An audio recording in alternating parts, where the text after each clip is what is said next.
नाहीये, त्याच्यामुळे निश्चित आपल्याला या सगळ्या गोष्टीकडे लक्ष केंद्रित करायचं आहे। जसं आता सरांनी गावातले अनेक प्रश्न मांडले। किशोर गाव हे तालुक्यामध्ये सगळ्यात मोठं गाव आहे, मोठं बाजारपेठेचे गाव आहे। या गावाला सगळे गाव छोटे छोटे गाव कनेक्टेड आहे, त्याच्यामुळे ह्या गावाचं सुद्धा आता जो आपण साहेब आलोय धरणापासून तर इथे आमचं शफीपूर आहे, तर हा रस्ता मी 2003 पासून खरं म्हटलं तर या राजकारणामध्ये तर मी 2003 पासून साहेब हा रस्ता जसा आहे तसाच पाहते आणि व्यापाऱ्यांच्या दृष्टीने सुद्धा हा रस्ता खूप महत्त्वाचा आहे। त्याच्यामुळे आपण आज घोषणा करून द्यावी की ही रस्ता लवकरात लवकर या ठिकाणी मार्गी लावूया म्हणून। आणि निश्चित मीही साहेबांकडनं किशोरसाठी सगळ्यात पहिलं जर काय आणणार असेल तर आपला हा जो महत्त्वाचा रस्ता आहे तो रस्ता या ठिकाणी आवर्जून साहेबांकडनं करून घेणार आहे। त्याच्यामुळे अनेक विकास कामं आपल्या या तालुक्यात होणार आहे, त्याच्यामुळे कोणीही कुठल्याही प्रकारची काळजी आपण या ठिकाणी करू नका। परत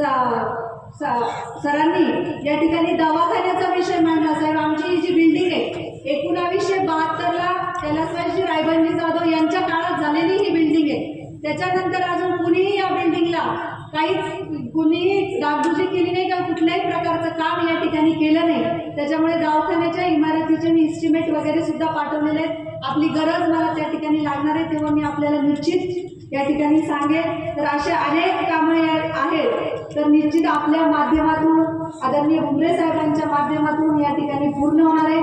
साहेब हे लोक मला संघर्ष कन्या म्हणतात आणि खरंच सांगते मी अतिशय संघर्षातून ही आमदारकी या ठिकाणी मिळवलेली आहे। मी जवळपास कन्नड सोयगावच्या राजकारणात 2003 पासून आहे, परंतु अगोदर पडद्यामागे काम करत होते, आता समोर आले आणि 2003 पासून राजकारण करत असताना मागचे जे 5 वर्ष आहेत साहेब, मागच्या 5 वर्षामध्ये मी तालुक्यातलं एक गाव असं नसेल की त्या गावामध्ये माझ्या 10 चक्रा झालेल्या नसतील। मला तालुक्यातल्या गावातला माणूस माहित आहे, तालुक्यातल्या गावातल्या समस्या माहित आहे। म्हणजे असं कुणीही या ठिकाणी मला नवीन नाही किंवा मी त्यांना या ठिकाणी नवीन नाही आहे। त्याच्यामुळे सगळ्या या पंचक्रोशीतून या ठिकाणी तुम्ही सगळेजण लोक जमलेले आहात। आपल्याला एकच सांगू इच्छिते की आता सरकार या ठिकाणी आपलं आहे, पालकमंत्री आपल्याला या ठिकाणी आपल्या भागातले स्थानिक जे पालकमंत्री मिळालेले आहेत, तर निश्चित जसं भुमरे साहेबांनी साहेब जवळपास आमच्या तालुक्यामध्ये 10,000 गायमुखे दिले, 5,000 विहिरी दिल्या, म्हणजे स्थानिक जे पालकमंत्री असताना एवढा त्या ठिकाणी निधी येतो।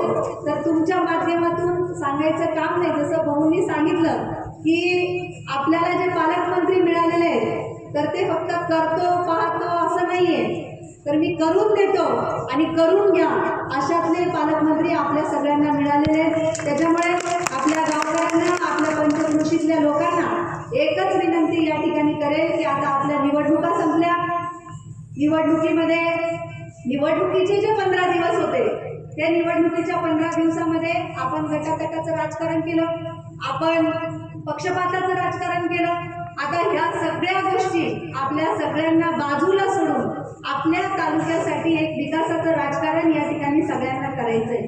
आपलं गाव मोठं आहे, जोपर्यंत गावातली लोक एकत्र येत नाही तोपर्यंत आमच्यासारखा माणूस सुद्धा काम करायला त्याला प्रोत्साहन येत नाही। त्याच्यामुळे तुम्हाला सगळ्यांना विनंती करेल की त्या 15 दिवसामध्ये कुणी काय केलं असेल, कुणी काय नसेल केलं, ज्यांनी केलं त्यांच्या आशीर्वादाने मी निवडून आले, ज्यांनी नाही केलं त्यांचे आशीर्वाद मला होतेच त्याच्यामुळे निवडून आले।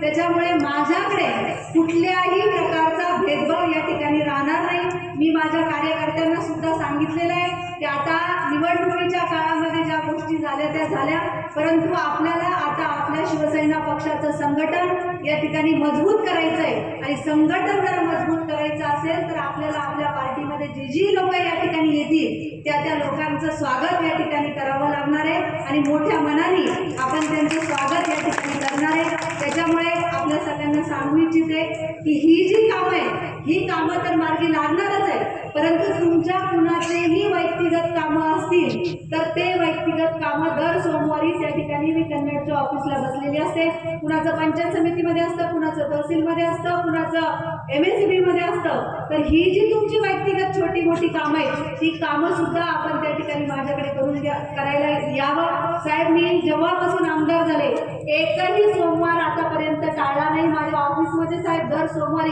हजारो लोक त्या ठिकाणी येतात. तहसीलचं काम असलं, मी सगळ्या अधिकाऱ्यांना त्या ठिकाणी आदेश दिलेले आहेत की तहसीलदारांनी तहसीलला बसायचं, SDM ऑफिसला बसायचं. ज्या त्या अधिकाऱ्यांनी सोमवारचा दिवस त्यांच्या ऑफिसला बसतात. जो जो माणूस माझ्याकडे येतो त्या माणसाचं काम जागेवर त्या ठिकाणी मी करून देते. तर तसंच आपल्या सगळ्यांना या ठिकाणी सांगून देते की तुमचेही कुणाचे कामं पडले तर त्या ठिकाणी या, मी कुठल्याही प्रकारचा भेदभाव करणार नाही. मी फक्त आल्याच्या नंतर एकच प्रश्न तुम्हाला त्या ठिकाणी विचारेल की कोणत्या गावावरून आले, याच्या व्यतिरिक्त विचारणार नाही. कारण तुम्ही निवडणुकीत सगळ्यांनी कुणी काय केलं आणि कुणी काय नाही केलं या सगळ्या गोष्टी या ठिकाणी मला माहिती आहे. त्याच्यामुळे कुणीही काही सांगायची गरज नाही. परंतु पुढच्या 5 वर्ष आपण सगळ्यांनी मला तुमचं सेवक म्हणून या ठिकाणी नेमलेलं आहे. त्याच्यामुळे पुढचे 5 वर्ष तुमची सेवा करण्याची जबाबदारी माझी आहे आणि निश्चित तुमची जी जबाबदारी माझ्यावर सेवा करण्याची टाकलेली आहे तुमच्या सेवेमध्ये कुठेही या कमी पडणार नाही. फक्त आजच्या या नागरी सत्काराच्या प्रसंगी आपल्या सगळ्यांकडून जर आम्हाला काय मागायचं असेल तर एकच गोष्ट आज आपल्या सगळ्यांकडून मागते की मला पुढच्या 5 वर्षासाठी आपल्या सगळ्यांचा आशीर्वाद, आपल्या सगळ्यांचा विश्वास आणि आपल्या सगळ्यांची साथ एवढंच आजच्या प्रसंगी या ठिकाणी मला पाहिजे. आणि निश्चित आपण सर्वजण या ठिकाणी द्याल अशी सर्वांकडनं अपेक्षा व्यक्त करते आणि थांबते. जय हिंद, जय महाराष्ट्र.